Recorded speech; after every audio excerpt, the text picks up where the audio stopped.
بسم اللہ الرحمن الرحیم۔ السلام علیکم، آپ دیکھ رہے ہیں الف نیوز اور میں ہوں آپ کے ساتھ ماجد علی۔ شامل کرتے ہیں آج کی ہیڈ لائنز۔ امریکہ روس کی کشیدگی بڑھ گئی، ماسکو نے نائب امریکی سفیر کو بے دخل کر دیا۔ یوکرین تنازع، روسی حملے کا خطرہ زیادہ ہے لیکن روسی صدر ولادیمیر پوٹن سے اب کسی قسم کی کوئی بات نہیں ہوگی، جو بائیڈن نے خبردار کر دیا۔ روس کا ایک بار پھر یوکرین کی سرحد سے فوج پیچھے ہٹانے کا اعلان۔ بڑے اسلامی ملک عراق نے پاکستان سے لڑاکا طیاروں اور ڈرون سمیت دیگر ہتھیار خریدنے کی خواہش کا اظہار کر دیا۔ وزیر اعظم عمران خان اور آسٹریلین چانسلر میں ٹیلی فونک رابطہ، افغان صورتحال پر تبادلہ خیال۔ اسرائیل کا دمشق میں فوجی اڈے پر حملہ۔ Army chief general Qamar Javed Bajwa کا بیلجیم کا سرکاری دورہ، اہم ملاقاتیں۔ روس یا چین کے خلاف ممکنہ لڑائی امریکی فوج کے لیے سب سے بڑا خطرہ قرار۔ پاکستان اور دنیا بھر کی خبروں سے باخبر رہنے کے لیے الف نیوز کو سبسکرائب کر لیں اور بیل آئیکن کو کلک کرنا نہ بھولیے گا۔ ناظرین، اپنی آرا کا اظہار کمنٹ سیکشن میں لازمی کیجیے گا۔ ہیڈ لائنز آپ نے جانی، اب بڑھتے ہیں خبروں کی تفصیلات کی طرف۔ روس نے نائب امریکی سفیر کو بے دخل کر دیا، یہ بات امریکی وزارت خارجہ کے ترجمان نے بتائی ہے۔ نیوز رپورٹ کے مطابق بتایا گیا ہے کہ امریکی محکمہ خارجہ کے ترجمان نے اس ضمن میں کہا ہے کہ روس نے بلا اشتعال قدم اٹھایا ہے، امریکہ واضح جواب دے گا۔ واضح ہے کہ امریکہ اور روس کے درمیان گزشتہ کچھ دنوں سے یوکرین سے متعلق پائی جانے والی کشیدگی میں بے پناہ اضافہ ہو گیا ہے۔ عالمی خبرساں ایجنسی کی رپورٹ کے مطابق امریکہ کے سیکرٹری دفاع لائیڈ آسٹن نے بھی نیٹو ہیڈ کوارٹرز میں منعقد ایک پریس کانفرنس سے خطاب کرتے ہوئے تھوڑی دیر قبل کہا تھا کہ امریکہ روس کو خون کی سپلائی کا ذخیرہ اور یوکرین کی سرحدوں کے قریب فوجیوں کی تعیناتی کرتے ہوئے دیکھ رہا ہے۔ لائیڈ آسٹن نے روس کی جانب سے فوجی انخلاء کے دعووں کو یکسر مسترد کرتے ہوئے کہا تھا کہ روس کے جنگی طیاروں کی پروازیں دیکھی گئی ہیں۔ ان کا کہنا ہے کہ مشرقی یوکرین میں گولہ باری کی اطلاعات بھی تشویشناک ہیں۔ امریکہ کے صدر جو بائیڈن نے واضح طور پر پیغام دیا ہے کہ روس کچھ دنوں میں یوکرین پر حملہ کر سکتا ہے اور حملے کا خطرہ بہت زیادہ ہے، لیکن اس کے باوجود میرا روس کے صدر ولادیمیر پوٹن سے بات کرنے کا کوئی ارادہ نہیں۔ نیوز رپورٹ کے مطابق امریکی صدر جو بائیڈن کا کہنا ہے کہ یوکرین تنازع اب بھی سفارتی ذرائع سے حل کیا جا سکتا ہے، لیکن پوٹن سے بات کرنے کا کوئی ارادہ نہیں رکھتا۔ انہوں نے روسی دعوے کے برعکس کہا ہے کہ ماسکو نے اپنی افواج کو پیچھے نہیں ہٹایا بلکہ مزید فوجیوں کو آگے بڑھایا ہے۔ جو بائیڈن نے اخبار نویس سے گفتگو میں کہا ہے کہ روس حملے کا بہانہ بنانے کے لیے چھوٹے فلیگ آپریشن میں مصروف ہے۔ ان کا کہنا تھا کہ ہمارے پاس واضح اشارے موجود ہیں کہ روس حملے کے لیے تیار ہے۔ عالمی خبرساں ادارے کی رپورٹ کے مطابق مغرب کے دفاعی اتحاد نیٹو کے سیکرٹری جنرل اسٹولنبرگ نے بھی برسلز میں نیوز کانفرنس سے خطاب کرتے ہوئے کہا ہے کہ روس یوکرین پر بنا کسی وارننگ کے نہایت مختصر وقت میں حملہ کر سکتا ہے۔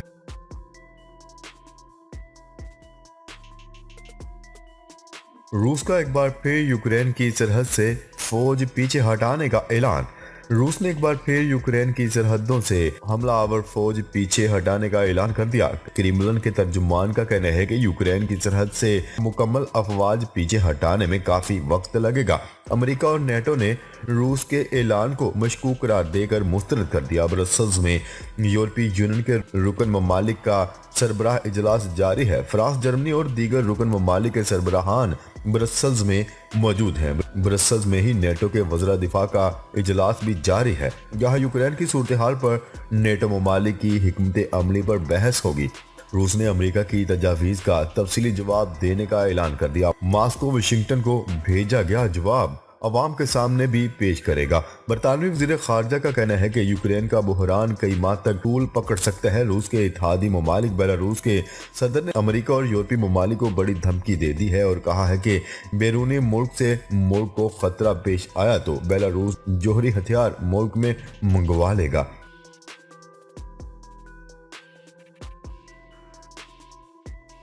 عراق نے پاکستان سے لڑاکا جہاز، ڈرون، طیارے، اسلحہ اور دیگر ہتھیار خریدنے میں دلچسپی ظاہر کر دی۔ پاکستان اور عراق کے مابین دفاعی امور میں اہم پیش رفت سامنے آئی ہے۔ نیوز رپورٹ کے مطابق عراق نے پاکستان سے لڑاکا جہاز، ڈرون، طیارے، اسلحہ اور دیگر ہتھیار خریدنے میں دلچسپی ظاہر کی ہے۔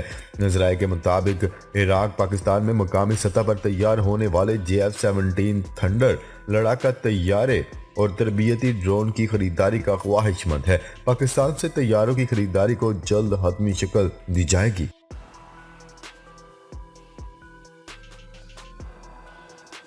وزیر اعظم عمران خان اور آسٹریین چانسلر میں ٹیلی فونک رابطہ، افغان صورتحال پر تبادلہ خیال۔ وزیر اعظم عمران خان اور آسٹریا کے وفاقی چانسلر نے ٹیلی فون پر دو طرفہ تعلقات، افغانستان کی صورتحال اور خطے میں امن و استحکام سے متعلق تبادلہ خیال کیا۔ پاکستان اور آسٹریا کے درمیان اقتصادی تعلقات کی اہمیت کا ذکر کرتے ہوئے وزیر اعظم عمران خان نے پاکستان کے ساتھ تجارتی تعاون اور آسٹریا کی سرمایہ کاری کو سراہا اور اعلیٰ تعلیم، قابل تجدید توانائی، انفارمیشن ٹیکنالوجی اور سیاحت سمیت مختلف شعبوں میں دو طرفہ تعلقات کو مزید وسعت اور فروغ دینے کی ضرورت پر زور دیا۔ دونوں رہنماؤں نے افغانستان کی صورتحال پر بھی تبادلہ خیال کیا۔ وزیر اعظم نے اس بات پر زور دیا کہ عالمی برادری کو انسانی بحران سے بچنے اور افغانستان میں معاشی بدحالی کو روکنے کے لیے فوری اقدامات کرنے چاہیے۔ انہوں نے ایک پرامن اور مستحکم افغانستان کے اہداف کے حصول کے لیے عالمی رابطوں کی اہمیت کو اجاگر کیا۔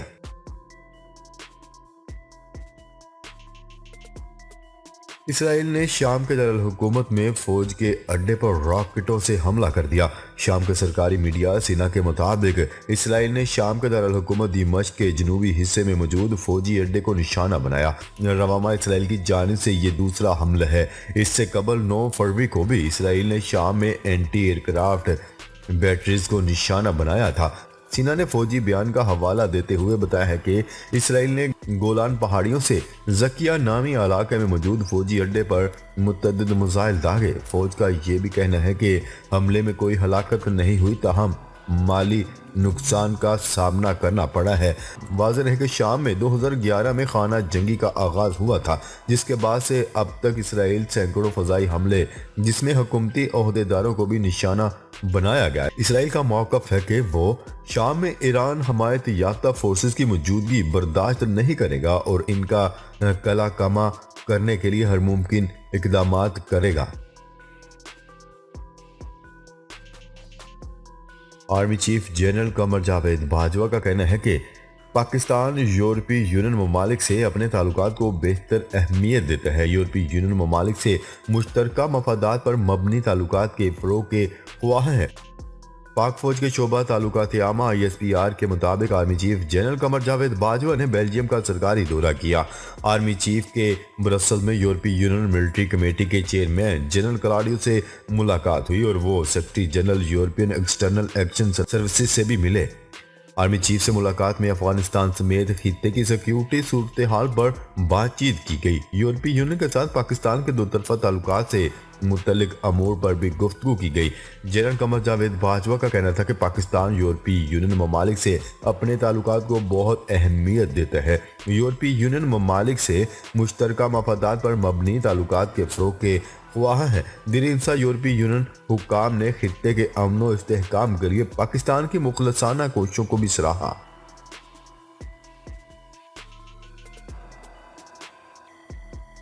روس یوکرین تنازع نے امریکہ کو ایک ہی وقت میں متعدد خودکار ڈرونز کے استعمال اور 1000 میل تک مار کرنے والی توپ تیار کرنے پر مجبور کر دیا۔ امریکی فوج کے پاس اس خطے میں گزشتہ جنگی رجحانات کے جواب میں کئی نئی ٹیکنالوجی کے استعمال کے حوالے سے غور کیا جا رہا ہے۔ جریدے سائنٹیفک امریکن کی رپورٹ کے مطابق جب 2014 میں روس نے کریمیا سے الحاق کیا اور یوکرین کے ڈونیٹ بیسن خطے میں مداخلت کی تو روسی فوج نے نئی ٹیکنالوجی استعمال کی اور جدید جنگ کے بارے میں امریکی فوج کی سوچ کو مسترد کر دیا۔ اب امریکہ اور یورپی رہنما اندازہ لگا رہے ہیں کہ آیا ماسکو یوکرین پر دوبارہ حملہ کرے گا۔ پینٹاگون ایسے منصوبوں کو آگے بڑھا رہا ہے جو روس یوکرین جاری تنازع کے آغاز کے بعد طے شدہ ترجیحات کی عکاسی کریں۔ اس وقت امریکہ ایک ہی وقت میں کئی خودکار ڈرونز کے استعمال اور سپر گنیں جو 1000 میل کی دوری تک فائر کر سکتی ہیں جیسی جنگی ٹیکنالوجی پر کام جاری رکھے ہوئے ہے۔ حیران کن مہم جوئی کا مقصد موجودہ ریڈار اور مواصلات کو جدید ترین کلاؤڈ کمپیوٹنگ اور مصنوعی ذہانت کے ساتھ جوڑنا ہے تاکہ ایک ایسا خودکار نظام تیار کیا جا سکے جو متعدد جنگی علاقوں میں کارروائیوں کو مربوط کرے۔ ناظرین، اب تک کے لیے اتنا ہی۔ مزید خبریں لے کر بہت جلد آپ کی خدمت میں حاضر ہوں گے۔ تب تک کے لیے اپنا خیال رکھیے گا۔ اللہ نگہبان۔